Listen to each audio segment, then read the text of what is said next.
పనులు ఎలా ఉన్నాయి? పనులు బాగున్నాయండి. చక్క టైంకి పనులు ఉంటున్నాయి. ఇసుక బాగా వదిలేరు, మనకి ఫ్రీగానే ఉంటుంది, ఇబ్బంది ఏం లేదు. అంటే ఇసుక గతంలో ఎంత ఉంది? గతంలో అంటే టాటర్ వచ్చేసి 6,000 ఉంది సార్. ఇప్పుడు ఇసుక వచ్చేసి మామూలు శాండ్ అయితే ఫ్రీ చేస్తుంది. ఈ గవర్నమెంట్ ఉచితంగా ఇసుక ఇవ్వడం వల్ల మీకు ఎలా అనిపిస్తుంది? అందరూ ఇప్పుడు ఏంటంటే చేతి నిండా పని ఉంటుంది, అందరూ సంతోషంగా ఉంటున్నాం. చక్క ఏ ఇబ్బంది లేదు. ఇదివరకు అంటే ఎత్తుక్కోవాలి పని కోసం, అక్కడక్కడ చూసుకొని. ఇప్పుడైతే మాకు ఇటువంటి ఇబ్బంది లేదు. చక్క అందరూ అన్ని ఊర్లో పనులు ఉంటున్నాయి. ముందు లేబరం కొంచెం బాగుపడ్డాం. అంటే డబ్బులు వసూలు చేస్తున్నారు ఇసుక, అటువంటిది ఏం లేదు. డబ్బులు వసూలు అనేది అబద్ధం అండి, అది లేదు. డబ్బులు వసూలు చేయడం అనేది ఎక్కడ లేదు. ఇప్పుడు ఇసుక ఫ్రీగా వెళ్ళారు, ట్రాక్టర్లకి అవుతుంది కదా. ఇప్పుడు వాళ్ళ ఆయిల్కి ట్రాక్టర్లకి దూరాభారం వస్తుంది కాబట్టి వాళ్ళు వసూలు తీసుకున్నారు. ట్రాక్టర్ వాళ్ళు వరకే తీసుకున్నారు, కానీ ఇసుక తీసుకునే వాళ్ళు మాత్రం అయితే లేదు. శాండ్ అయితే ఫ్రీ. లారీలు మరి ట్రాక్టర్లు ఫ్రీగా ఇవ్వరు కదండి.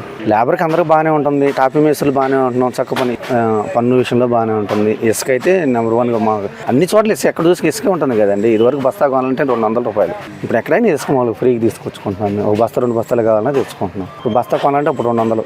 ఇప్పుడు ఇసుక మాకు బాగుంది కాబట్టి ఇసుక వల్ల ప్రాబ్లం అనేది అన్ని అబద్ధాలండి. రేట్ అడుగుతున్నారు, దానికి అంత కట్టాలి ఇంత కట్టాలి అనేది మాత్రం చాలా అబద్ధం. కానీ నోటికి వచ్చిన వాళ్ళు మాట్లాడుతున్నాయి తప్ప ఇసుక వదిలేరు బాగానే ఉంది ఫ్రీగానే. ఇంకా దాన్ని ఇంటికి తీసుకెళ్ళడానికి మరి దానికి ట్రావెలింగ్ ఖర్చు అయింది. పనులు బాగానే ఉంటాయి, అందరికి పనులు బాగానే ఉన్నాయి.